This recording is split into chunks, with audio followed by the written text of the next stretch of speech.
ಓಂ ಶ್ರೀ ಗುರುದೇವಾಯ ನಮಃ. S J ಗುರುಕುಲ ಚಿಕ್ಕಶೆಲ್ಲಿಕೇರಿ. ಈ YouTube channel ಬರ್ತಕ್ಕಂತಹ ಸಕಲ ವಿಡಿಯೋಗಳನ್ನು ನೋಡಿ ಕೇಳಿ ಆನಂದಿಸಿ ಮತ್ತು ಸಬ್ಸ್ಕ್ರೈಬ್ ಮಾಡಿ, ಲೈಕ್. ಪ್ರಣವಮಿ ಜಗತಾಂ ಗುರು ಪರಮ ಪೂಜ್ಯ ಪ್ರಾತಸ್ಮರಣೀಯ ಜಗದಾದಿ ಜಗದ್ಗುರು ಶಿವಾನಂದ ಯತಿವರಣ್ಯರ ದಿವ್ಯಡಿದಾವರಿಗಳಲ್ಲಿ ಜಗದ್ಗುರು ಪೂರ್ಣಾನಂದಪ್ಪಂಗಳವರ ದಿವ್ಯ ಅಡಿದಾವರಿಗಳಲ್ಲಿ ಅನಂತ ಅನಂತ ಭಕ್ತಿ ಶಿರಸಾಷ್ಟಾಂಗ ನಮಸ್ಕಾರಗಳನ್ನು ಸಮರ್ಪಿಸಿ, ಪರಮ ಪೂಜ್ಯರು, ಪ್ರಾತಸ್ಮರಣೀಯರು, ಶ್ರೋತ್ರಿಯ ಬ್ರಹ್ಮನಿಷ್ಠರು, ನಡೆದಾಡುವ ಮಾತನಾಡುವ ದೇವರು, ತ್ರಿವಿಧ ದಾಸೋಹ ಮೂರ್ತಿಗಳು, ಸ್ಥಿತಪ್ರಜ್ಞರು, ಜೀವನ್ಮುಕ್ತರು, ಬ್ರಹ್ಮಲೀನರು, ನಮ್ಮ ನಿಮ್ಮೆಲ್ಲರ ಆರಾಧ್ಯ ದೈವ ಜಗದ್ಗುರು ಅಪ್ಪಂಗಳವರ ಅಡಿದಾವರಿಗಳಲ್ಲಿ ಅನಂತ ಅನಂತ ಭಕ್ತಿ ಶಿರಸಾಷ್ಟಾಂಗ ನಮಸ್ಕಾರಗಳನ್ನು ಸಮರ್ಪಿಸಿ,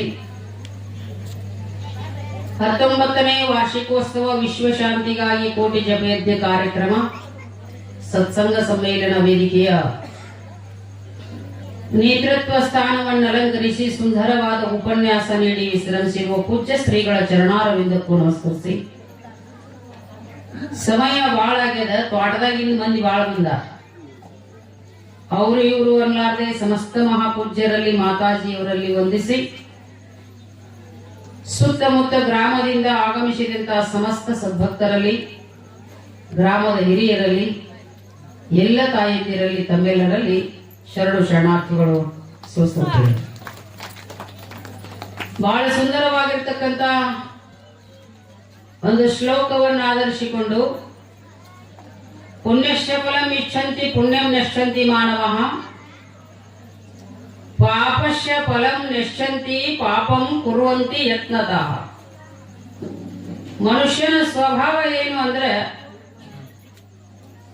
ಪುಣ್ಯದ ಫಲವನ್ನ ಬಯಸ್ತಾ ಇದ್ದಾನೆ, ಪುಣ್ಯ ಮಾಡಂಗಿಲ್ಲ. ದುಃಖವನ್ನ ಒಲ್ಲೆಂತನ ಪಾಪ ಮಾಡೋದು ಬಿಡಂಗಿಲ್ಲ. ನಮಗ ದುಃಖ ಬರಾಕತ್ತೇವಂದ್ರೆ ನಾವು ತಿಳ್ಕೋಬೇಕು, ನಾವು ಪಾಪ ಮಾಡೇವು. ಪಾಪ ನಮಗ ದುಃಖ ಕೊಡುತ್ತದೆ, ಪುಣ್ಯ ಸುಖ ಕೊಡುತ್ತದೆ. ಬಸವಣ್ಣವ್ರು ಹೇಳಿದ್ರಲ್ಲ, ಸುಖ ಬಂದಡೆ ಪುಣ್ಯದ ಫಲವೆಂಬೆನೆಯ, ದುಃಖ ಬಂದಡೆ ಪಾಪದ ಫಲವೆಂಬೆನೆಯ. ನಮಗ ಸುಖ ಆಗಕತ್ತೈತಂದ್ರೆ ನಾವು ತಿಳ್ಕೋಬೇಕು, ನಮಗ ಪುಣ್ಯ ಆದ ಸುಖ ಹಿಂಗ ಬರಾಕತ್ತದ. ನಾವು ಏನನ್ನ ಮಾಡ್ತೀವಲ್ಲ ಅದನ್ನೇ ದೇವ್ರು ನಮಗ್ ಕೊಡ್ತಾನ. ಹೊಲದಾಗ ಗೋಧಿ ಬಿತ್ತಿ ಬಂದ ಜ್ವಾಳ ಬರ್ಲಿ ಅಂದ್ರೆ ಬರ್ತೈತಿ? ಜ್ವಾಳ ಬಿತ್ತಿ ಬಂದ ಗೋಧಿ ಬರುವುದಿಲ್ಲ. ಎಂತ ಕರ್ಮವನ್ನ ಮಾಡ್ತಾ ಇದ್ದೇವೆ ಅಂತ ಫಲ ನಮಗ್ ಸಿಗ್ತದೆ. ನಾವು ನೀವೆಲ್ಲರೂ ಸುಖವಾಗಿರ್ಬೇಕಾಗಿತ್ತಂದ್ರೆ ಏನ್ ಮಾಡಬೇಕು ಅಂದ್ರೆ ಪುಣ್ಯ ಕಾರ್ಯಗಳನ್ನ ಮಾಡಬೇಕು. ಯಜ್ಞದಾನ ತಪ ಕರ್ಮ ತ್ಯಾಜ್ಯ ಕಾರ್ಯಮೇವ ತತ್, ಯಜ್ಞದಾನ ತಪಶೈವ ಪಾವನಾನಿ ಮನೀಷಿನ. ಭಗವದ್ಗೀತೆಯಲ್ಲಿ ಭಗವಂತ ಒಂದು ಮಾತನ್ನ ಹೇಳ್ತಾ ಇದ್ದಾನೆ, ಯಜ್ಞದಾನ ತಪ ಕರ್ಮ ಪಾವನಾನಿ ಮನೀಷಿನ. ಮನುಷ್ಯನ ಅಂದ್ರೆ ಮನುಷ್ಯರು ಏನ್ ಮಾಡ್ಬೇಕು? ಯಜ್ಞ ಮಾಡ್ಬೇಕು. ಯಜ್ಞ ಅಂದ್ರೆ ಬಹಳ ಯಜ್ಞ ಅದಾವ. ಇಲ್ಲಿ ಶ್ರೇಷ್ಠವಾದ ಯಜ್ಞ ಯಾವುದು ಅಂದ್ರೆ ಎಲ್ಲರೂ ಒಬ್ಬರಕ್ಕೊಬ್ಬರ ಪ್ರೀತಿಯಿಂದ ಇರುವುದು ಏನೈತಲ್ಲ, ಇದು ದೊಡ್ಡ ಯಜ್ಞ. ಮನೆಯೊಳಗ ತನ್ನ ಕುಟುಂಬದವರೊಡನೆ ಪ್ರೀತಿಯಿಂದ ಇರ್ಬೇಕು, ಇದು ಯಜ್ಞ. ಈ ಯಜ್ಞದೊಳಗ ತುಪ್ಪ ಖರ್ಚಾಗಂಗಿಲ್ಲ, ಹಾಲು ಖರ್ಚಾಗಂಗಿಲ್ಲ, ಕಟ್ಟಿಗೆ ಖರ್ಚಾಗಂಗಿಲ್ಲ, ಮನೆಯಾಗ ಶಾಂತಿ ಕಡಿಮೆ ಆಗಂಗಿಲ್ಲ. ಅಂತ ದೊಡ್ಡ ಯಜ್ಞ ಇದು. ನಮ್ಮ ಮನೆಯೊಳಗ ನಾವು ಎಲ್ಲರೂ ಪ್ರೀತಿಯಿಂದ ಇರಬೇಕು. ಆಜು ಬಾಜು ಓಣೆಗಿರ್ತಾರಲ್ಲ ಮಂದಿ, ಅವ್ರ ಜೋಡಿ ಪ್ರೀತಿಯಿಂದ ಇರ್ಬೇಕು. ಅಪ್ಪಗಳು ಹೇಳಿದ್ರಲ್ಲ, ಕಣ್ಣೂರ್ ಮಠದ ಅಪ್ಪಗಳು, ಸೀರೆ ತಾವು ಉಡ್ತಿದ್ದಿಲ್ಲ. 15 ದಿನ ಮಂದಿ ಉಟ್ಟು ಕೊಟ್ಟ ಸಂತೋಷ ಆದ್ಮೇಲೆ ಆ ಬಟ್ಟೆಯನ್ನು ತಾವು ಉಡ್ತಿದ್ರು ಅಂತ. ಅವರ ಸೀರೆ ಕೊಟ್ಟಿಲ್ಲ, ಪ್ರೀತಿಯನ್ನ ಕೊಟ್ಟಾರಂತ ತಿಳ್ಕೋಬೇಕು. ಏನ್ ಕೊಟ್ಟಾರವರು? ಪ್ರೀತಿಯನ್ನು ಕೊಟ್ಟಾರೆ. ಮನೆಯೊಳಗ ಒಬ್ಬರಿಗೊಬ್ಬರು ಯಾಕ ನಾವು ಜಗಳಾಡ್ತೀವಿ ಅಂದ್ರೆ ನಾವು ಪ್ರೀತಿ ಕೊಡಂಗಿಲ್ಲ, ಹೊಳ್ಳಿ ಅವ್ರು ನಮಗ್ ಪ್ರೀತಿ ಕೊಡಂಗಿಲ್ಲ. ನಾ ಎಲ್ಲ ಬಹಳ ಚಲೋ ರೀ, ಅಕ್ಕಿ ಬರೋಬರಿ ಇಲ್ಲ ಅಂತ ಅವ ಅಂತ. ಮತ್ತ ಅಕ್ಕಿ ಏನಂತ, ನಾ ಬಹಳ ಚಲೋ ರೀ, ಅವನ ಬರೋಬರಿ ಇಲ್ಲ ಅಂತ ಅವ್ರು ಹೇಳ್ತಾರ. ಯಾರು ಬರೋಬರಿ ಇಲ್ಲ ಅಂತೀರಿ ಇದ್ರಾಗ ನೀವು? ನಾ ಏನು ತಪ್ಪು ಮಾಡಿನೇನೋ ಅವನ ಮನುಷ್ಯಗೆ ನೋವಾಗೈತಿ ಅಂತ ಆಕೆ ತಿಳ್ಕೊಂಡ್ಲಂದ್ರ, ನಾ ಏನು ತಪ್ಪು ಮಾಡಿನೇನೋ ಅವನ ಮನುಷ್ಯಗೆ ನೋವಾಗ್ಯದ. ಪರರ ದುರ್ಗುಣಗಳನ್ನು ಮರೆದು ಆದರಿಪುದೇ ಚಂದ ಮಮ. ಇನ್ನೊಬ್ಬರ ದೋಷ ಹುಡುಕಕ್ ಹೋಗೋಕ್ಕಿಂತ ನನ್ನ ದೋಷ ನಾ ಹುಡುಕೊಂಡು ನಾ ಸುಧಾರಣೆ ಮಾಡ್ಕೊಂಡೆ ಅಂದ್ರೆ ಮನೆ ಮಹಾದೇವನ ಮಂದಿರ ಆಗ್ತದೆ, ಮನೆ ಸ್ವರ್ಗ ಆಗ್ತದೆ. ಮನೆಯೊಳಗ ದೇವತರ ಬಂದು ವಾಸ್ತವ ಮಾಡ್ತಾ ಇದಾರ. ಲಕ್ಷ್ಮಿ ಕರೆಯಕ್ ಹೋಗ್ಬೇಡ, ನೀವೊಬ್ಬರಿಗೊಬ್ಬರ ಪ್ರೀತಿಯಿಂದ ಇದ್ರೆ ಲಕ್ಷ್ಮೀ ದೇವಿ ನಿಮ್ ಮನೆಯಾಗ ಬಂದು ಕುಂದರ್ತ. ಇದಕ್ಕೆ ಯಜ್ಞ ಅಂತ. ಯಜ್ಞ ದಾನ ತಪ ಕರ್ಮ. ಯಜ್ಞ ಮಾಡೋದಂದ್ರೇನು?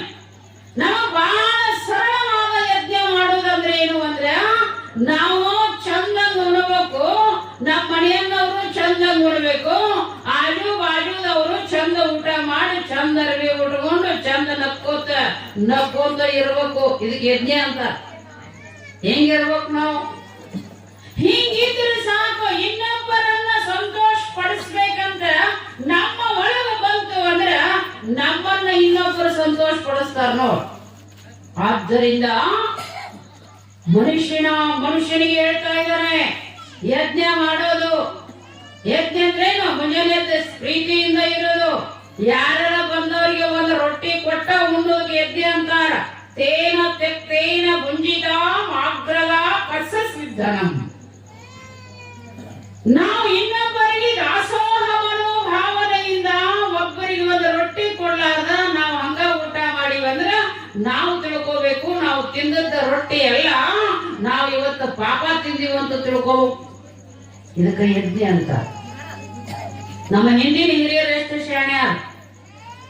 ಜ್ವಾಳ ಬಿತ್ತಕ್ ಹೊಂಟ್ರೆ ಬೀಜ ದಾನ ಮಾಡಿ ಬಿತ್ರಿ ಅಂತ ಹೇಳಿದ್ರು. ಜ್ವಾಳ ಕೀಳಕ್ ಹೋದ್ರ ಪೂಜಾ ಮಾಡಿ ಕೊಟ್ಟ ಕೀಳ್ರಿ ಅಂತ ಹೇಳಿದ್ರು. ರಾಶಿ ಮಾಡಾಕತ್ತಿದ್ರೆ ಎಷ್ಟೋ ಮಂದಿ ಐಗಾರ ಬರ್ತಾರ, ಸ್ವಾಮಿಗಳು ಬರ್ತಾರ, ಮಠದಾರ ಬರ್ತಾರ. ಕೊಟ್ಟ ನಿಮ್ ಮನೆಗೆ ರಾಶಿ ತಗೊಂಬರ್ರಿ ಅಂತ ಹೇಳಿದ್ರು. ಮನೆಗೆ ಬಂದ ಮ್ಯಾಲೆ ಜ್ವಾಳ ಹಸ ಮಾಡಿ ಹಿಟ್ಟು ಬೀಸಿದ ಮ್ಯಾಲೆ ಹಿಟ್ಟು ಕೊಟ್ಟಣ ತಿನ್ರಿ ಅಂತ ಹೇಳಿದ್ರು. ಅಲ್ಲಿಗೆ ಮುಗಿತಿಂತೀರಿ. ರೊಟ್ಟಿ ಮಾಡಿದ ಮ್ಯಾಲೆ ಮೊದಲಿನ ರೊಟ್ಟಿ ಕೊಟ್ಟ ತಿನ್ರಿ ಅಂತ ಹೇಳಿದ್ರು. ಇದಕ್ಕೆ ಯಜ್ಞ ಅಂತ ಕರೀತಾರ. ಯಜ್ಞ ಇಷ್ಟು ಶಾಣ್ಯಾರ ನಮ್ಮ ಹಿಂದಿನ ಜನ. ನಾವು ಗೊತ್ತಿಲ್ಲದಂಗನ ಯಜ್ಞ ಮಾಡಕ್ ಹಚ್ಚಿದ್ರು. ಬಿತ್ತುವ ಬೀಜ ದಾನ ಮಾಡಕ್ ಹಚ್ಚಿದ್ರು. ಬಿತ್ತಿನ ಮ್ಯಾಲೆ ಬೆಳಿ ಬಂದ ಮೇಲೆ ಜ್ವಾಳ ದಾನ ಮಾಡಕ್ ಹಚ್ಚಿದ್ರು. ಬೀಸಿನ ಮ್ಯಾಲೆ ಹಿಟ್ಟು ದಾನ ಮಾಡಕ್ ಹಚ್ಚಿದ್ರು. ರೊಟ್ಟಿ ಮಾಡಿದ ಮ್ಯಾಲೆ ರೊಟ್ಟಿ ದಾನ ಮಾಡಕ್ ಹಚ್ಚಾರಲ್ಲ. ಇದು ಯಜ್ಞ ಅಂತ ನಿಮಗೂ ಗೊತ್ತಾಗಿಲ್ಲ. ಅವ್ರು ಮಾಡಾಕ್ ಹಚ್ಚುದು ನಮ್ಮನ್ನು ಬಿಟ್ಟಿಲ್ಲ. ಅದಕ್ಕೆ ಹಿಂದಿನವ್ರು ಶಾಣ್ಯಾರು. ನಾವೆಲ್ಲರೂ ಸುಖವಾಗಿರ್ಬೇಕು, ನಾವು ಆನಂದವಾಗಿರ್ಬೇಕು ಆಗಿತ್ತಂದ್ರ ನಾವೇನ್ ಮಾಡ್ಬೇಕು ಅಂತಂದ್ರ ದಾನ ಮಾಡ್ಬೇಕು. ಇದಕ್ಕೆ ಯಜ್ಞ. ದಾನ ಮೇಕವು ಕಲಯುಗೆ. ಈ ಜಗತ್ತಿನೊಳಗ ಕಲಿಯುಗದೊಳಗ ಶ್ರೇಷ್ಠವಾದದ್ದು ಯಾವುದು ಅಂತಂದ್ರ ದಾನ. ಯಾವುದು? ಅನ್ನದಾನ ಮಾಡ್ಬೇಕು, ಅರಿವಿ ದಾನ ಮಾಡ್ಬೇಕು, ಭೂಮಿ ದಾನ ಮಾಡ್ಬೇಕು, ಬಂಗಾರ ದಾನ ಮಾಡ್ಬೇಕು. ಒಬ್ಬರ ಸ್ವಾಮಿಗಳಿಗೆ ಬಂಗಾರ ಕೊಡ್ತಾರ. ಈಗ ಅಳಿಯಾಕ್ ಕೊಡಕ ಅಳಕತ್ಯಾರ. ಅಳಿಯಾಕ್ ಕೊಡಕ ಕೆಲಸ ಇಲ್ಲ, ಸ್ವಾಮಿಗೆ ಕೊಡೋದಾಗ್ತದೆ. ದಾನವನ್ನ ಕೊಡೋದೇನೈತಲ್ಲ, ಇದು ಶ್ರೇಷ್ಠವಾದ ಯಜ್ಞ. ಇದು ಕೊಟ್ಟದ್ದು ಏನಾಕತಿ ಅಂತಂದ್ರ ನೀವೇನು ಕೊಟ್ಟಿರೋದು ಹೊಳ್ಳಿ ನಿಮಗನ ಬರ್ತದೆ. ಒಂದ್ ಸಣ್ಣ ಕಥೆ ಹೇಳ್ತೀನಿ. ಇಟ ಕಳ್ಸಾನ್. ಒಬ್ಬ ಸಾಧು ಭಿಕ್ಷಕ್ ಹೋಗ್ತಿದ್ದ. ಭಿಕ್ಷಕ್ ಹೋಗಿ ಒಂದು ಮಾತನ್ನು ಹೇಳ್ತಿದ್ದ. ಮನಿ ಅಡ್ಡಾಡಿ ಏನ್ ಹೇಳ್ತಿದ್ದ? ಕಾಮ್ ಕರೆ ತೋ ಅಚ್ಚಾ ಕರೋ, ದಾನ ದಿಯೇ ತೋ ಅಚ್ಚಾ ದೇವ್ ಅಂತಿದ್ದವ. ಅವ ಅಕಡೆ ಉತ್ತರ ಭಾರತ ಸಾಧು ಅಂತಿದ್ದ. ಆಗ ಊರಾಗ ಹೋಗ್ಬೇಕು ಅಮ್ಮ. ಇವ ಮಾತು ಕೇಳಿ ಕೇಳಿ ಕೇಳಿ ತೆಲಿಬ್ಯಾಣಿ ಬಂದಿತ್ತು ಆಕಿಗೆ. ಏನಿವ ಬೇಡಿ ತಿನ್ಬೇಕಂತನ. ಸಾಧು ಚಲೋ ಕೆಲಸ ಮಾಡ್ರಿ, ಚಲೋ ದಾನ ಮಾಡ್ರಿ, ನನಗ್ ಕೊಡೋದು ಚಲೋ ಕೊಡ್ರಿ, ಹಳಸಿದ್ದು ಕೊಡ್ಬೇಡ್ರಿ, ಕಟಕ್ ರೊಟ್ಟಿ ಕೊಡ್ಬೇಡ್ರಿ, ಇವ ಬೇಡಿ ಕರ್ಮಗ ತಿನ್ಬೇಕಂತ ನಮ್ ತಿಳ್ಕೊಂಡು ಅಜ್ಜಿ ಏನ್ ಮಾಡಿದ್ಲು ಅಂದ್ರ, ನೀವು ನಾ ಚಲೋ ಕೆಲಸನೂ ಮಾಡಬಾರ್ದು, ಚಲೋದು ನೀಡಬಾರ್ದು ಅಂತ ತಿಳ್ಕೊಂಡು ಒಂದಿ 3 ಬುಂದೆ ದುಂಡಿ ಮಾಡಿದ್ಲು. 3 ಬುಂದೆ ದುಂಡಿ ಮಾಡಿದ್ಲು. 3 ಬುಂದೆ ದುಂಡಿ ಒಳಗ ವಿಷ ಹಾಕಿದ್ಲು. ಮರುದಿವ್ಸ ಸ್ವಾಮಿ ಬಂದ್ರು. ಮತ್ತ ಏನಂತಿದ್ರು ಅವರು? ಕಾಮ್ ಕರೇತೋ ಅಚ್ಚಾ ಕರೋ, ಕೆಲಸ ಮಾಡಿದ್ರು ಚಲೋದ್ ಕೆಲಸ ಮಾಡ್ರಿ, ಕೆಟ್ಟ ಕೆಲಸ ಮಾಡಕ್ ಹೋಗ್ಬೇಡ್ರಿ. ಕೆಟ್ಟದ್ದು ಇನ್ನೊಬ್ಬರಿಗೆ ಮಾಡಿ ನನಬೇಡ. ಆ ಕೆಟ್ಟತನ ನಿನ್ ಬೆನ್ನು ಹತ್ತಿ ನಿನ್ನ ಮನೆಗೆ ಬರ್ತದೆ. ಇನ್ನೊಬ್ಬರಿಗೆ ಕೆಟ್ಟದ್ದು ಬಯಸಬೇಡ. ನಿನ್ನ ದೇಹದಿಂದ ಕೆಟ್ಟದ್ದು ಮಾಡಬೇಡ. ನಿನ್ನ ವಾಣಿಯೊಳಗ ಕೆಟ್ಟದ್ದು ಮಾತಾಡಬೇಡ. ನಿನ್ನ ಹೃದಯದೊಳಗ ಕೆಟ್ಟ ಚಿಂತನೆ ಮಾಡಬೇಡ. ಅವು 3 ವಿಷದ ಬೀಜಗಳು. ಅವು ಎಲ್ಲಿ ಹತ್ತವಂದ್ರೆ ನೀ ಎಲ್ಲೆಲ್ಲಿ ಹೊಂಟಿ ಅಲ್ಲೇ ಗಿಡ ಆಗ್ತಾವ, ಬೆಳಿತಾವ್, ನಿನಗ ದುಃಖ ಕೊಡ್ತಾವ್. ಕರ್ಮವಾಗಿ ಬರ್ತದೆ, ಅದು ವ್ಯಾಧಿಯಾಗಿ ಬರ್ತದೆ, ಅದು ದನಕರ ಆಗಿ ಬರ್ತದೆ, ಅದು ಹೇತಿಯಾಗಿ ಬರ್ತದೆ, ಅದು ಗಂಡಾಗಿ ಬರ್ತದೆ, ಅದು ಮಕ್ಕಳಾಗಿ ಬರ್ತದೆ. ಚಲೋ ಇದ್ದವ್ರು ನಮ್ಮ ಮಾತು ಕೇಳಲಾರ್ದ ನಮ್ಮ ವೈರಿಗಳು ಯಾಕೆ ಆಗ್ತಾರ ಅಂದ್ರೆ ನಮ್ಮ ಪಾಪ ಹಿಂಗ ಕೆಲಸ ಮಾಡಿಸ್ತ. ಏನಾಯ್ತು? ಏನು 3 ಉಂಡಿ ಮಾಡಿದ್ನ. ಮಹಾತ್ಮ ಬಂದು ಕೇಳಿದ ತಕ್ಷಣ ಬಾಳ ಬಂದಿ, ಬಾ ನಾಳೆಗೆ ನಿನಗೆ ಬರ್ಲಾರ್ದಂಗ ಮಾಡ್ತೀನಿ ಅಂತ ತಿಳ್ಕೊಂಡು 3 ಉಂಡಿ ಹಿಂಗ ಆ ಮಹಾತ್ಮನ ಜೋಳಿಗ್ಯಾಗ ಹಾಕಿಲ್ಲು. ಅವ ಮಹಾತ್ಮ ಹೋಗಿ ಸ್ನಾನ ಮಾಡಿ ಪೂಜೆ ಮಾಡಿ ಹಿಂಗ ಮ್ಯಾಗ ಹೋಗಿ ಆ ಮ್ಯಾಗ ಎಲ್ಲಿ ಇಡಿಸ್ಕೊಂಡು ಹೋಗಿದ್ದ. ಅವ್ ಮ್ಯಾಗಿನ 2 ರೊಟ್ಟಿ ತಿಂದು ಹೊಲ್ಕೊಂಡ. ಆ ಊರಾಗ ಏನಾಗಿತ್ತು ಅಂದ್ರೆ ಕ್ವಾಟಿತ್ತು. ಬಾಗಿಲ 10 ಗಂಟೆಗೆ ಮುಚ್ಚಿ ಹೋಗ್ತಿತ್ತು ಊರ ಹೊರಗ ಸಾಧನ ಗುಡಿಸಲ. ಅಲ್ಲಿ ಎತ್ತು ಮಾರಕ್ ಒಂದು 3 ಹುಡುಗರು ಹೋಗಿದ್ರು. ಎತ್ತು ಮಾರಕ್ಕ 3 ಹುಡುಗರು ಹೋಗಿದ್ರು. ಅವ್ರು ಏನ್ ಮಾಡಿದ್ರು ಅಂದ್ರೆ ಹೊತ್ತಾಗಿತ್ತು, ಕೋಟಿಗ್ವಾಡೆ ಬಾಗಿಲು ಮುಚ್ಚಿ ಹೋಗಿತ್ತು. ಇನ್ನೇನ್ ಮಾಡೋದಪ್ಪ, ಸಾಧನ ಗುಡಿಸಲ್ದಾಗ ಇರುನು ಅಂತ ಬಾದ್ರು. ಚಳಿ ಇತ್ತು, ಒಳಗ್ ಹೋದ್ರು, ಹಸಿವಿ ಆಗಿತ್ತು. ಕೇಳಿದ್ರು ಮಹಾತ್ಮನಿಗೆ, ಅದವರ ಥಂಡಿ ಹತ್ತದ, ಹಸಿವಿ ಆಗ್ಯದ, ಒಂದ್ ಸ್ವಲ್ಪ ಏನಾರ ಐತೇನ್ರಿ ತಿನ್ನಾಕ ಅಂದ್ರೆ ಮಹಾತ್ಮರು ಹೇಳಿದ್ರು, ಜೋಳಿಗೆ ಐತ್ ನೋಡಿ ಏನಾರ ಐತ ತಿನ್ರಿ ಅಂತಂದ್ರು. ಇವ್ರು ಸೋಮ ಮ್ಯಾಗಿಂದ ತಿನ್ನೋ ಕಂಪನಿ ನೀವು ಎಲ್ಲಾರ ಹಾಡ್ಡಿ ತಿಂದ್ರು ರೂಢ ಮನಿಯೊಳಗ. ಹೋಗಿ ಏನ್ ಮಾಡಿದ್ರು ಅಂದ್ರೆ ಜೋಳಿಗೆ ತಗೊಂಡ್ರು, ನೋಡಿದ್ರು, ತಳಗ್ ನೋಡ್ಕೋತ ಹೋಗೋಣ. ತಳಗಕ್ ಒಂದು 3 ಉಂಡಿದ್ದು ಬುಂದೆ ಉಂಡಿ. ಹುಡುಗರು ಅಂತಾರ, ದೇವ್ರ ನಮ್ಮ ಮ್ಯಾಗ ಅದನಪ್ಪ ಅಂದ್ರ ಅವ್ರು. ಮನುಷ್ಯಾಗ ಕಟಕ್ ರೊಟ್ಟಿ ತಿನ್ನೋದ್ ಬೇಕಾಗ್ಯದ ಅಂತ ಮನುಷ್ಯ ಒಂದೊಂದು ಬುಂದೆ ಉಂಡಿ ತಿಂದು ಮಲ್ಕೊಂಡ್ರು. ಅದರೊಳಗ ವಿಷ ಇತ್ತು. 10 ಹಣ್ಣು ಹೊಡೆದ ಹುಡುಗರು ಸತ್ತು ಹೋಗಿದ್ರು. ಅಜ್ಜವ್ರು 4 ಗಂಟೆಗೆ ಎದ್ದು ಸಂಧ್ಯಾ ವಂದನ ಸ್ನಾನ ಪೂಜೆ ಮಾಡ್ಕೊಳ್ಳೋದ್ರಾಗ ಅವ್ರ ಮಕ್ಕನಾದ್ರು. 9 ಗಂಟೆ ಆಯ್ತು. ಅಜ್ಜವ್ರ ಪೂಜೆ ಮುಗಿಸ್ಕೊಂಬಂದ್ ನೋಡಿದ್ರು. 7 ತಮ್ಮ 9 ಆಗ್ಯದ ಅಂದ್ರೆ ಅವ್ರು ಸತ್ತಿದ್ರು. ಊರಾಗ ಸುದ್ದಿ ಕಳಿಸಿದ್ರು ಅಜ್ಜವ್ರು. ಊರಾಗ ಮಂದಿ ಬಂದು ನೋಡಾಕತ್ತಿ ಅಲ್ಲ ನಿನ್ನ ಹೆಂಗ ಸತ್ತು ಹುಡುಗರು, ಈ ಹುಡುಗರಿಗೆ ಯಾರು ಕೊಂದಿರ್ಬೇಕಂತ ವಿಚಾರ ಮಾಡಿದ್ರಾಗ ಆ ಉಂಡಿ ಕೊಟ್ಟ ಮುದುಕಿ ಏನಿದ್ಲಲ್ಲ ಅಕ್ಕಿ ಬಂದ್ಲ ಯಾರು ಸತ್ತಿರ್ಬೇಕಂತ. ಆ ಹುಡುಗರು, ಆ ಮುದುಕಿ 3 ಮಕ್ಕಳಿದ್ವು. ಆ ಹುಡುಗರು 3 ಹುಡುಗರು ಇದ್ರಲ್ಲ, ಆ ಮುದುಕಿ ಮಕ್ಕಳು 3 ಮಂದಿ. ಅಮ್ಮಳಾಕತ್ತಿದ್ಲು, ನೀನು 10 ವರ್ಷ ಕೇಳಿದೆಲ್ಲೋ ಚಲೋ ಕೆಲಸ ಮಾಡ, ಚಲೋ ದಾನ ಮಾಡಂತ ಹೇಳಿದೆ. ನಾನು ದುರ್ಬುದ್ಧಿ ಪಾಪಿ, ನಾ ಮಾಡುದನು ಕೆಟ್ಟ ಕೆಲಸ ಮಾಡೀನಿ, ವಿಷ ಹಾಕಿ ಉಂಡಿ ಮಾಡೀನಿ, ಕೊಡುದನು ವಿಷ ಕೊಟ್ನಿ. ಆ ವಿಷ ಯಾರಿಗೆ ಹೋಗ್ಲಿಲ್ಲಪ್ಪ. ಇದ್ದು ನನ್ನ 3 ಮಕ್ಕಳು ಸತ್ತು ಹೋದ್ರು. ನನ್ನ ಮನಿ ಅನ್ನೋದು ಸ್ಮಶಾನ ಆತ ಗುರುದೇವ, ನಾ ನಿನ್ನ ಮಾತು ಕೇಳಿಲ್ಲ ಅಂದ್ಲಂತ. ಆಮೇಲೆ ಏನ್ ಪ್ರಯೋಜನದ? ನಾವ್ ಏನ್ ಮಾಡ್ಬೇಕು? ಅದ ಅತ್ತಿ ಏನ್ ಮಾಡಿತ್ತು ಅಂದ್ರೆ ಮಗಗ್ ಮನಿ ಕಟ್ಸಿತ್ತು, ಹೊಲ ಹಿಡಿದ್ ಕೊಟ್ಟಿದ್ಲು, ಮಗಗ್ ನೌಕರಿ ಕೊಡ್ಸಿದ್ಲು. ಏನೆಲ್ಲ ಜೀವದುದ್ದಕ್ಕೂ ಮಗ ಚಲೋ ಆಗ್ಲಿ, ನನ್ನ ಮಗಗ್ ಚಲೋ ಆಗ್ಲಿ. ನೀವೆಲ್ಲರೂ ಹಂಗ ಅಂತೀರಲ್ಲ, ನನ್ನ ಮಗಗ್ ಚಲೋ ಆಗ್ಲಿ, ನನ್ನ ಮಗಗ್ ಚಲೋ ಆಗ್ಲಿ ಅಂದೋ. ಮತ್ತ ಸೊಸಿಗೆ ಚಲೋ ಆಗ್ಲಿನೂ ಅನ್ಬೇಕು. ಮತ್ತ ನನ್ನ ಸೊಸಿನ ಹೇಳಿದಂಗೆ ಕೇಳ್ಬೇಕು, ನನ್ನ ಮಗಳ ಮನೆಯಾಗ ಅಕ್ಕಿ ಹೇಳಿದಂಗೆ ಕೇಳ್ಬೇಕು. ಅಂದ್ರೆ ಪಾಪ ಹೌದಿಲ್ಲ? ನಿನ್ನ ಮನೆಯಾಗ ನಿನ್ನ ಸೊಸಿ ನೀ ಹೇಳ್ದಂಗೆ ಕೇಳ್ಬೇಕು, ನಿನ್ನ ಮಗಳು ಅವ್ರ ಮನೆಗೆ ಹೋದ್ಮೇಲೆ ಅವ್ರು ಹೇಳ್ದಂಗೆ ಕೇಳ್ಬೇಕಂತ ಏನ್ ಅಂತೀವಲ್ಲ, ಇದು ಪುಣ್ಯ ಕೆಲಸ. ಹಿಂಗ ಒಬ್ಬ ಸೊಸಿ ಬಾಳ ಬೆರಿಕಿದ್ಲು, ಅತ್ತಿ ಗೊಟ್ಟ ನೋಡ್ಲಿಲ್ಲ, ರಗಡ್ ಗಳಿಸಿಟ್ಟಿದ್ಲು. ಒಮ್ಮೆ ಅನ್ನತ್ತ, ಏನ್ ನಿಮ್ಮವ್ವ ಮುದಿಕೆಗಳ ಹಿಂಗ ಬಾಯಾಗ ಎಲೆ ಅಡಿಕೆ ಹಾಕೊಂಡು ಎಲ್ಲಾ ಕಡೆ ಉಗುಳ್ತಾಳ, ಏನ್ ಚಂದ ಇರಂಗಿಲ್ಲ ಮನಿ ಮುಂದ, ಎಂತವರ ಅರಿವಿ ಉಟ್ಕೊಂಡು ಹೆಂಗಾರ ಇರ್ತಾಳ. ನಾ ದೊಡ್ಡ ಶ್ರೀಮಂತರ ಮನೆ ಹೆಣ್ಮಗಳು, ನಿಮ್ಮವ್ನ್ ನೋಡಿದ್ರೆ ನಾನು ಗೆಳತಿಯರದು ಏನ್ ತಿಳ್ಕೊಂಡಾಳ ಅಂದ್ಲಂತಕಿ. ಎಷ್ಟು ಮಜಾ ಇರ್ತೈತಿಲ್ಲ. ನಾ ಕರೆ ಹೋಗ್ಬೇಕು ಹೆಣ್ಮಗಳನ್ನ ನೋಡಿ ಗಂಡಗಂತಿದ್ಲಕಿ, ನೀನು ಹಿಂಗ ನಾನು ಕೂಡ ಬರ್ಬೇಡ, ನನಗೆ ಇನ್ಶಾರ್ಟ್ ಆಕತಿ ಅಂತಿದ್ಲಕಿ. ಮತ್ತೆ ಹೆಂಗ್ ಬರ್ಲಿ ನಿಮ್ ಜೋಡಿ ಅಂದವ, ನೀ ಪ್ಯಾಂಟ್ ಹಾಕೊಂಡ್ ಬರ್ಬೇಕಂದ್ಲಕಿ. ಅವ್ರು ಹುಟ್ಟೋ ಪ್ಯಾಂಟ್ ಹಾಕಿಲ್ಲ ಪಾಪ. ಹೀಗೆಲ್ಲ ನೋಡ್ಬಾರ್ದು, ಇದೆಲ್ಲ ಕೆಲಸ ಸರಿ ಅಲ್ಲ. ಮುದಿಕ್ ಹಿಂಗ ಅಂದ್ಮೇಲೆ ಹುಡುಗಂದ ಹೆಂಡತಿ ನಾವ್ ಹಂಗಾರೆ ಹೆಂಗ್ ಮಾಡೋದು? ನಮ್ಮವ್ಗ ಮತ್ ನಮ್ಮವ್ ಇರೋದನ ಹಂಗಾದಾಳ, ಮೊದಲಿಂದ ನಮ್ಮವ್ ಹಂಗಾದಾಳ, ಹೊಲ್ದಾಗ ದುಡ್ದಾಳ, ಮಣ್ಣಿಗೆ ಮಣ್ಣಾಗಿ ದುಡ್ದಾಳ, ತನ್ನ ಉಸಿರಿಗೆ ಉಸಿರಾಗಿ ನನಗ ಸಂಪತ್ತನ್ನ ನೀಡ್ಯಾಳ, ತನ್ನ ನಿದ್ದೆ ಕಳ್ಕೊಂಡು ನನ್ನ ಹಾಸಿಗೆ ಮ್ಯಾಗ ಮಲಗಿಸಿ ಜೋಗುಳ ಹಾಡ್ಯಾಳ, ತಾ ಖಾರ ರೊಟ್ಟಿ ತಿಂದು ನನಗ ಹಾಲ ಸಕ್ಕರೆ ಉಣಿಸ್ಯಾಳ, ತಾ ಮಂದಿ ಹೊಲದಾಗ ದುಡಿದು ಬಂದು ಬುತ್ತಿ ಕಟ್ಟಿ ನನ್ನ ವಿದ್ಯಾವಂತನನ್ನ ಮಾಡ್ಯಾಳ, ನೌಕರಿ ಕೊಡ್ಸ್ಯಾಳ. ಇಷ್ಟೆಲ್ಲ ಮಾಡಿದ ಸಂಪತ್ತು ಪರಿಶ್ರಮ ನಮ್ಮವ್ವದೈತಿ.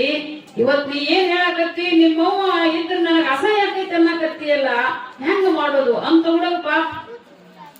ಆಗ ಆಕಿ ಹೇಳಿದಂತ, ನೋಡು ಊರ್ಗ ಐತೆ ಹೊಲ ಐತಲ್ಲ, ಹೊಲದಾಗ ಒಂದು ಗುಡಿಸಲ ಹಾಕಿಡಕಿನ ಮನ್ಯಾಗ ಬ್ಯಾಡಕಿ, ಅಸಹ್ಯ ಆಕೈತಿ ನನಗ. ಹಿಂಗಂದ್ರೆ ಪಾಪ ಬರಂಗಿಲ್ಲ. ಎಂತ ಕರ್ಮ ಇರ್ಬೇಕದು. ಎಲ್ಲಾರು ಮುದುಕರ ಆಗೋದನ ಒಂದಿನ, ಹೌದಿಲ್ಲ? ಸಮಯ ಇಲ್ಲ. ಆ ಹುಡುಗ ಏನ್ ಮಾಡಿದ ಅಂದ್ರ, ಕಣ್ಣೀರ್ ಹಾಕಾಕತ್ತಿದ ಹೆಂಡತಿ ಮುಂದಂತ, ನಾನು ನಿನ್ ಕಾಲು ಬೀಳ್ತೀನಿ, ನಮ್ಮವ್ನ ಅಲ್ಲಿ ಇಡೋದು ಬೇಡ ಅಂದ. ಇದ್ರದ್ದೇನು ನಡೀತಿದ್ದಿಲ್ಲ ಅದ್ರ ಕೈಯ. ಆಗ ಏನ್ ನಾ ಇರ್ಬೇಕೋ ಏನು ನಿಮ್ಮವ್ ಇರ್ಬೇಕೋ ಮನೆಯಾಗ, ದೊಡ್ಡ ಬಾಣ ಇದು. ಆಕಿ ಹೊಕ್ಕಾಳಂದ್ರ ಇದು ಕಾಲ ಕಳ್ಕೊಂತದ. ಆಯ್ತು ನೀ ಹೇಳ್ದಂಗೆ ಕೇಳ್ತೀನಿ ಅಂತ ಹೆಂಡತಿ ಮುಂದೆ ಅಂತಿದ್ದ. ಆ ಮುದುಕಿ ಈ ಮಾತು ಕೇಳಾಕತ್ತಿದ್ಲ ಹಿಂದೆ ನಿಂತ. ಕೇಳಿ ಅಂದ್ಲಂತ, ಮಗಗ ಅಂದ್ಲಂತ, ನನ್ನ ಮಗ ಇಷ್ಟು ಕಣ್ಣೀರ ಹಾಕಾಕತ್ತಾನ, ನನ್ನ ಮಗಗೆ ಇಷ್ಟು ನೋವು ಎಂದು ನಾ ಕೊಟ್ಟಿಲ್ಲ, ನನ್ನ ಮಗಗ ನಾನು ಕೇಳ್ಕೋಬೇಕು ಅಂತ ತಿಳ್ಕೊಂಡು ಮುದುಕಿ ಅಂದ್ಲಂತ, ಏ ತಮ್ಮ ನನ್ನ ಮನ್ಯಾಗ ಹೊತ್ತು ಹೋಗಲ್ದಪ್ಪ, ಹೊಲ್ದಾಗ ಇರ್ಬೇಕು ಅನ್ಸಾಕತ್ತೈತಿ ಅಂದ್ಲಂತಮ್ಮ. ಅವು ಇಷ್ಟು ಸಂತೋಷ ಆತಲ್ಲ. ಯವ್ವ ನಿಮ್ ಮನ್ಯಾಗ ಹೊಲದಾಗ ಹೆಂಗಿರ್ತೀವಿ ತವ ಗುಡಿಸ್ಲ ಹಾಕೊಂಡು, ನಿಮ್ ಮುಂಜಾನೆ ಸಂಜೆಗೆ ಬುತ್ತಿ ತಂದು ಕೊಡು, ನಾ ಆರಾಮ್ ಗಾಳಿಗಿರ್ತೀನಿ, ಇಲ್ಲಿ ಮನೆಯಾಗ ಇರಕ್ವಲ್ಲ ಅನ್ಸಾಕತ್ತದ ಅಂದಾಗ ಅವ ಬಯಸದ ಬಂದ ಭಾಗ್ಯ ಅಂತ ತಿಳ್ಕೊಂಡು ತಾಯಿ ನೋಡ್ ಏನ್ ಮಾಡಿದ ಅಂತಂದ್ರೆ ಗುಡಿಸಲ್ದಾಗಿಟ್ಟ. ನೆನಪಾದಾಗ ಒಂದು ಬುತ್ತಿ ಕೊಡ್ತಿದ್ಲು, ಓದ್ ಕೊಡ್ತಿದ್ದ. ಒಂದಿನ ಶ್ರೀಶೈಲಕ್ಕೆ ಮಂದಿ ಹೊಂಟಿದ್ವಿ. ಶ್ರೀಶೈಲಕ್ಕೆ ಮಂದಿ ಹೋಗುವಾಗ ಮುದುಕಿ ಶ್ರೀಶೈಲಕ್ಕೆ ಹೋಗೋರು ನೋಡಿ ಖುಷಿಯಾಗಿ ಅಮ್ಮಂತಲ್ಲ ಅಲ್ಲಿ ಒಂದಿಷ್ಟು ನೀರು ತುಂಬಿಟ್ಲು. ಎಳಿ ಸೌತಿಕಾಯಿ ಆಗಿದ್ದು ಹರಡ್ದು ಕೊಡ್ತಿದ್ಲು. ಆ ಶ್ರೀಶೈಲಕ್ಕೆ ಹೋಗೋರು 10-12 ಮಂದಿ ಸಾಧುಗಳು ಅವರು ನಡ್ಕೊಂಡು ಹೊಂಟಿದ್ರು. ಆ ಮುದುಕಿ ಕೊಟ್ಟ ನೀರು ಕುಡಿದು, ಆಕೆ ಕೊಟ್ಟ ಸೌತಿಕಾಯಿ ತಿಂದು ಇಷ್ಟು ಸಂತೋಷ ಆಗಿ ಅವ್ರು ಏನಂತ ಹರಿಸಿದ್ರು ಅಂದ್ರ, ತಾಯಿ ನಿನ್ನ ಎಂತ ಗುಣ ಯವ್ವ, ನೀನು ಬಂಗಾರದ ತಾಯಿ ಎಂದು ಬಿಟ್ರು. ಮುದುಕಿ ಹೋಗಿ ಅವ್ರ ಅನ್ನದ್ದು ಅಂತಾರ, ಬಂಗಾರದ ತಾಯಿ ಅಂದ್ರೆ ನನಗ ಮಹಾತ್ಮರು ಅಂತ ಸಂತೋಷ ಆಗಿ ಗುಡಿಸಲ್ದಾಗ ಮುದುಕಿ ಕುಂದ ಕೂಡಲೇ ಮುದುಕಿನ ಬಂಗಾರ ಆತು, ಮುದುಕಿ ಬಂಗಾರದ ಪುತ್ಥಳೆ ಆತು. ಸಂಜೆ ಮುಂದ್ ಬುತ್ತಿ ತಗೊಂಡು ಮಗ ಬರ್ತಾನ. ಮುದುಕಿ ಚಕ್ಕ ಚಕ್ಕ ಚಕ್ಕ ಹೊಳಿತಿದ್ದು ಬಂದ ಅಳಿಗಾಡ್ಸಿದ. ಬಂಗಾರ ಏನ ಮಾತಾಡ್ತೇನೋ, ಮುದುಕಿ ಗಟ್ಟಿ ಬಂಗಾರ ಆಗಿತ್ತು. ಆಗ ಮಗ ಏನ್ ಮಾಡಿದ ಅಂದ್ರ, ಸಂಜೆ ಮುಂದೆ ಹೊತ್ತಾಗುತ್ತಾನ ನಿಂತು ಹೆಗಲಿ ಮ್ಯಾಗ ಒಂದು ಕಂಬಳಿ ಹಾಕೊಂಡು ಬಂದಿದ್ದ. ಮುದುಕಿ ತುಂಬಾ ಹೊತ್ಕೊಂಡು, ಸಣ್ಣ ಮುದುಕಿ ಅದು ಮತ್ತೆ ಹೆಂಗ ಆಗಿರ್ಬೇಕ, ಅಂದಾರ ಕೈಯಾಗ ಸಿಕ್ಕೇನೆ ಕೆಂಟಲ್ ಇರ್ತಾಳೆ, 25 ಕಿಲೋ ಆಗಿರ್ಬೇಕು ಮುದುಕಿ. ಬಂತ ಮುದುಕಿನ ಹೊತ್ಕೊಂಡು ಮನೆಗೆ ಬಾಳ ಬಾಗ್ಲ ತೆಗಿ ಅಂದ ಹೆಂಡತಿಗೆ. ಬಾಗ್ಲ ತೆಗೆದ್ರೆ ಏನವ ಹೆಗಲ ಮೇಗಿಂದು ಅಂದು ಒಳಗೆ ಬಂದ್ರೆ ಗೊತ್ತಾಗತ್ತೆ ಅಮ್ಮ. ಒಳಗೆ ಹೋಗಿ ಜಗಲಿ ಮ್ಯಾಗ ಇಟ್ಟ ತೆಗೆದು ತೋರಿಸ್ತಾನ, ಮುದುಕಿ ಬಂಗಾರ ಆಗಿತ್ತು. ಈಗೆಂತ ನಾನಾರ ಏನ್ ಕಡಿಮೆ ಅದೇನ ಅಂದು. ಕಡಿಮೆ ಅದೇನ ಅಂತಂದ ಅವ್ರವ್ ಫೋನ್ ಮಾಡಿದ, ಯಾವ ಎಟ್ಟೋತಿದ್ರು ನಾಳೆಗೆ ಬಾ. ಅಕ್ಕಿ ಮಗನ ಎಷ್ಟು ತೆಳಗಿದ್ಲ ಮುದುಕಿ ಅಂದ್ರೆ 1 ಕ್ವಿಂಟಲ್ 30 ಕಿಲೋ ಇತ್ತು ಅವ್ರವು. ಅದ ಗುಡಿಸಲ್ದಾಗ ಅವು ನಿಟ್ಲು. ಆ ಮುದುಕಿ ಇಟ್ಟು ಬೆರಿತಿತ್ತು. ಯಾರು ಬರೋವ್ರಿಗೆ ಹೋಗೋರಿಗೆ ಕಲ್ಲು ತಗೊಂಡ ಬೆನ್ನು ಹತ್ತಿತ್ತು. ಒಬ್ಬರು ಹೊಲದ ಮುಂದೆ ಹಾಯಂಗಿಲ್ಲ, ದನ ಬರಂಗಿಲ್ಲ. ಶ್ರೀಶೈಲಕ್ಕೆ ಹೋದವ್ರು ಹಾಳಿ ಬಂದ್ರು. ಬಂಗಾರ ತಾಯಿ ಐತಂತ ಹೊಲದಾಗ ಕಾಲಿಡಕ್ ಹತ್ತಿದ್ರು. ಕಲ್ಲು ತಗೊಂಡು ಎದ್ಲಕ್ಕೆ, ಇದನ್ನೇನು ಬೀದಿ ಹೊಲ ಮಾಡಿದ್ರೆ, ಇದನ್ನೇನು ಯಾರಿಲ್ಲದಂತ ತಿಳ್ಕೊಂಡಿರೇನು? ಅವು ಮುಂದಿನ ಬೇಗ ನೀವು ಅನ್ಕೋರಿ ಏನೇನ್ ಅಂತಿರ್ತೀರಿ. ಅಂತವೆಲ್ಲ ಬೇಕತ್ತಿಲ್ಲಕಿ. ಅವ್ರಂದ್ರು ಏನಪ್ಪಾ ಹೋಗುವಾಗ ಇದ್ದದ್ದು ತಾಯಿ, ನಾವು ಅಲ್ಲಂದ್ರೆ ಸೌತಿಕಾಯಿ ಕೊಟ್ಟು, ನೀರು ಕೊಟ್ಟು, ನೆಳ್ಳಿ ಕುಂದ್ರ ಬರ್ರಿಪ್ಪ ಅಂತು. ನೀವೆಂತ ಪುಣ್ಯಾತ್ಮರು ಅಂತು. ಇದೇನೋ ಮಾರಾಯ ಕತ್ತೆ ಆಗೈತಲ್ಲ ಅಂದ್ಬಿಟ್ರು. ಮುದುಕಿ ಕತ್ತೆ ಆಗೈತಲ್ಲ ಅಂತಂದ್ರು. ಆ ಮುದುಕಿ ಹೋಗಿ ಒಂದು ಗಿಡದ ತಳಗ ನಿಂತಿತ್ತು, ಕತ್ತೆ ಆಗಿಬಿಡ್ತ. ಈಗೇನು ಅಗಿಯಂಗ ಬುತ್ತಿ ಬೆಳೆಸ್ತಾಳೆ. ಅವ್ರ ಅಂದ್ರ 12 ತರ ಪಲ್ಯ ಮಾಡಿ ಏನೆಲ್ಲ ಮಾಡಿ ಕೊಟ್ಟು ಕಳಿಸಿದ್ದು. ಬದುಕಿನಾಗ ನಿಂತ ಅತ್ತಿ ಅಂತ ಒದರಿದವ. ಅದಕ್ಕೆ ಹೆಂಗ ಬಂತು ಕತ್ತಿ, ಆಯಿ ಆಯಿ ಆಯಿ ಅಂತ ಓದ್ಕೊತ ಬಂತದು. ಹಾಗ ನೋಡಿದ ನಮ್ಮ ಅತ್ತಿಯಲ್ಲಿ ಹೋಗ್ಯಾಳ ಅಂದ ಕತ್ತಿ ಹೇಳ್ತಂತ ನಾನ ಅಂತ ಗೋಣ ಅಳಿಗಾಡ್ಸಕತ್ತು. ಹೊಡ್ಕೊಂಡು ಮನಿಗೆ ಹಾದ. ಯಾಕೆಂತ ನಮ್ಮವ್ ಬಂಗಾರ ಆಗ್ಯಾಳೇನ ಅಂದ್ರ ನಿಮ್ಮವ್ ಬಂಗಾರ ಆಗ್ಯಾಳ ಕತ್ತಿ ಆಗ್ಯಾಳ ನೋಡು. ಯಾಕೆ ಹಿಂಗಾಗ್ತದ? ದುರಿತ ಕರ್ಮವನ್ನೊಲ್ಲದಿರು. ಕೆಟ್ಟ ಕೆಲಸ ನಾವು ಮಾಡಿದ್ರ ಅದು ಯಾರಿಗೂ ಅಲ್ಲ, ನಮಗ ಆಗ್ತೈತಿ. ನಾವು ಹೌದಿಲ್ಲ? ಕೆಟ್ಟ ಕೆಲಸ ಮಾಡಾಕ ಮನಸ್ಸು ಮಾಡಿದ್ರೆ ಮನಸ್ಸು ಹೊಲಸಾಗ್ತದ. ಕೈಲೇ ಕೆಟ್ಟ ಕೆಲಸ ಮಾಡ್ಬೇಕಂದ್ರ ಕೈ ಹೊಲಸಾಗ್ತದ. ಬಾಯಿಲೆ ಇನ್ನೊಬ್ಬರನ್ನ ಬೈಯಾಕತ್ತಿದ್ರ ಬಾಯಿ ಹೊಲಸಾಗ್ತದ. ಪಾಪ ಸೇರಿಕೊಂಡು ಯಾವ ಹೊತ್ನ್ಯಾಗ ಏನ್ ಅಪಘಾತ ಕೆಲಸ ಆಗ್ತೈತಿ ಹೇಳಕ್ಕ ಬರೋದಿಲ್ಲ. ಅಪಘಾತ ಆಯ್ತಂದ್ರೆ ದೇವ್ರು ಮಾಡ್ಯಾನ ಅಂತ ತಿಳ್ಕೋಬಾರ್ದು, ನಮ್ಮ ಕರ್ಮ ಮಾಡೈತಿ ಅಂತ ತಿಳ್ಕೋಬೇಕು. ದುರಿತ ಕರ್ಮವನ್ನೊಲ್ಲದಿರು. ಉಪವಾಸ ಇರೋ ಪಾಪ ಮಾಡಬೇಡ. ಮೈಯಾಗ ಹಣದ ಬಟ್ಟೆ ಉಟ್ಕೋ, ಇನ್ನೊಬ್ಬರಿಗೆ ಮೋಸ ಮಾಡಬೇಡ. ನಿನಗ ತಿನ್ನಾಕಿರ್ಲಿಲ್ಲ ಅಂದ್ರೆ ಬೇಡಿ ತಿನ್ನೋ ಪುಣ್ಯ ಬರ್ತದ. ತುಡುಗು ಮಾಡುವ ಏನ್ ಮಾಡಬಾರ್ದು? ತುಡುಗು ಮಾಡುವಂತದು ಸುಳ್ಳು ಹೇಳುವಂತ ದೊಡ್ಡ ಪಾಪ ಯಾವೂ ಅಲ್ಲ. ಅತಿ ಪಾಪದೊಳಗ ಅತಿ ಏನು ಅಂತಂದ್ರ ಕಠೋರವಾದಂತ ಪಾಪ ಯಾವುವು ಅಂತಂದ್ರ ಒಂದು ತುಡುಗು ಮಾಡೋದು ಬಹಳ ಸುಮಾರ, ಒಂದು ಸುಳ್ಳು ಹೇಳುದು ಬಹಳ ಸುಮಾರ, ಒಂದು ಸೆರೆ ಕೊಡುದು ಬಹಳ ಸುಮಾರ. ಇವು 3 ಮಾಡಿದ್ರೆ ಪಾಪದ ತವರ ಮನಿ ಯಾವುದು ಅಂತಂದ್ರ ಇದು ಸುಳ್ಳು ಹೇಳುದು, ತುಡುಗು ಮಾಡೋದು, ಸೆರೆ ಕೊಡುದು. ಇವ್ಯಾವರ ಮಾಡ್ತಿದ್ದಂದ್ರ ಅವನು ಬಿಡ್ರಿ, ಕಡಿಮೆ ಮಾಡ್ರಿ. ಪಾಪ ಮಾಡಿ ಏಸು ದಿನ 1000 ವರ್ಷ ಬದುಕಂಗಿಲ್ಲ. ನಾವು ಗಳಿಸಿದಷ್ಟು ತಿಂದು ಹೋಗಂಗಿಲ್ಲ. ಇರ್ಲಿಲ್ಲ ಅಂದ್ರೆ ದೇವ್ರು ನಮ್ಮನ್ನು ಉಪವಾಸ ಕಡಿಯಂಗಿಲ್ಲ. ನಾವು ಉಪವಾಸ ಬಿದ್ರೆ ದೇವರಿಗೆ ಚಿಂತೆ ಹತ್ತದ.